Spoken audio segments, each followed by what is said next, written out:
Bumblebee. I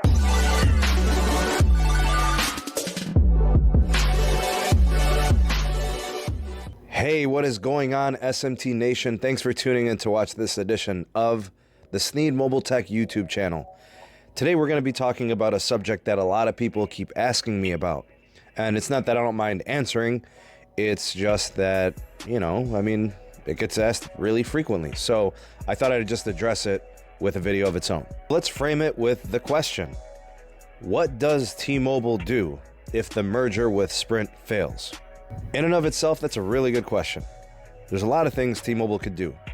There's some things that T-Mobile definitely should do, a couple things that they have to do, and they're pretty much non-negotiables moving forward. I'll start this by saying that apparently T-Mobile gave their vote of confidence. Mike Cesar came out and mentioned it. He said, hey, we're really confident in the merger.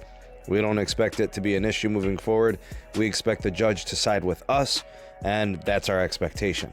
But then again, all things considered, you think about the political climate. I mean, stranger things have happened, so a plan B seems very realistic, and it should definitely be something that T-Mobile gives a lot of thought to. And we know that the DOJ is going to be supporting T-Mobile if an appeal is required, so of course, that is going to be the first thing that's going to happen if the judge decides to go ahead with the block against the merger. But let's say that the block is hypothetically successful, and or things are taking so long that T-Mobile just completely abandons ship, or, Sprint does the same thing. I mean, both could possibly happen, right? The first thing that T-Mobile is going to do immediately is they're going to be doing a stock buyback. What they're going to be doing is they're going to be looking to buy 9 million in stocks back, and they're going to be looking into getting some money that they can use for spectrum. Specifically, the spectrum that we're talking about, it's going to have to be mid-band. It's going to have to be the C-band auctions that are up and coming here in 2020, in all likelihood. We're talking 3.5 gigahertz spectrum. This is mid-band that is very similar to what Sprint has with its 2.5 gigahertz spectrum. I'm not sure how much they would get, but in all likelihood, we're expecting somewhere in the range of 100 megahertz concentration of 3.5 gigahertz spectrum. They're probably going to be looking to consume smaller carriers.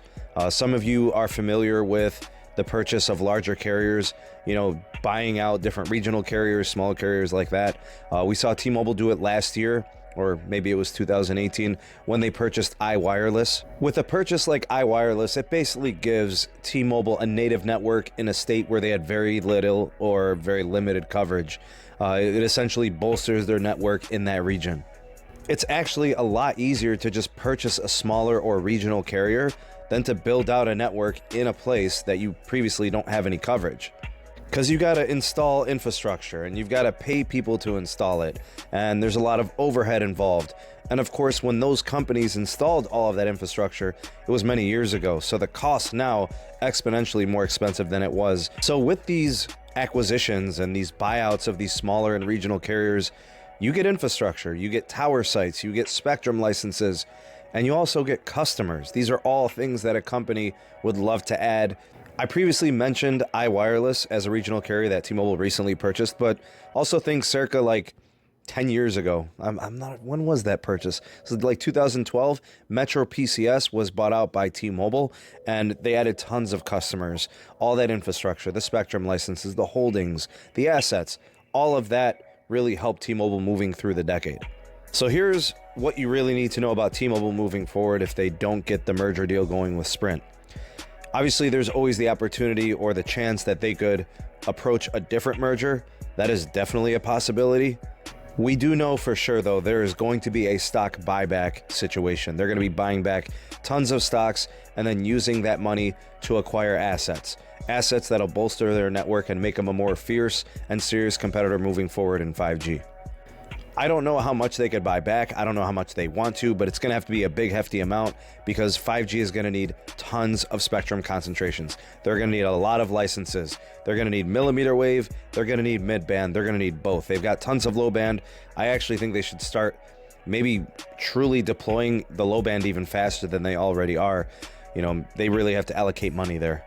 One thing that's clearly obvious is T-Mobile is very sensitive to know that they're really far behind in market share. They're not even close to AT&T, and they're definitely not even close to Verizon. They're so far behind, they've got to make up that ground. And that's why mergers and acquisitions makes most sense to them. The spectrum is obviously going to be a big investment. It's going to be something they have to do.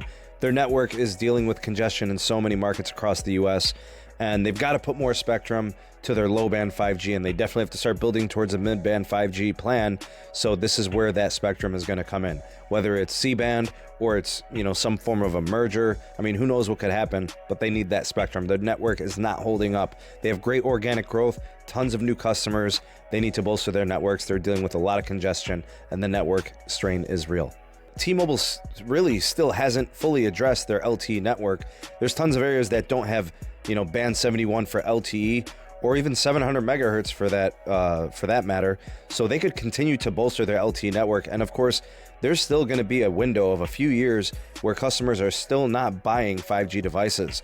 And of course, at a later time, a lot of this, you know, dynamic spectrum sharing and different technologies can kind of reallocate LTE for 5G usage. So in my opinion, it would do them a great service if they still focused on expanding their LTE, at least currently in 2020. Drop me a line in the comment section. I'd love to hear what you guys have to say. Let the SMT Nation's voice be heard. Drop me a line in the comment section. Let me know what you think. What's your thoughts and opinions on this? What do you think about their plans, their options moving forward? What's the most likely scenario? I'd love to hear what you guys have to say. Like and share this video before you go, and make sure that you are subscribed to the channel if you're new, and hit that notification bell so you never miss an upload from the SMT. Do check out some of the videos that are here at the end of the video. You'll see a bunch of cards. There's tons of links in the description box for you to check out. The podcast, the Patreon, the Discord, the Twitter handle, all of that is there. Check those things out. Thank you so much for watching this video. I hope you guys enjoyed it. Hopefully we see you pretty soon on the next video. I am the SMT, and we'll see you then. Peace.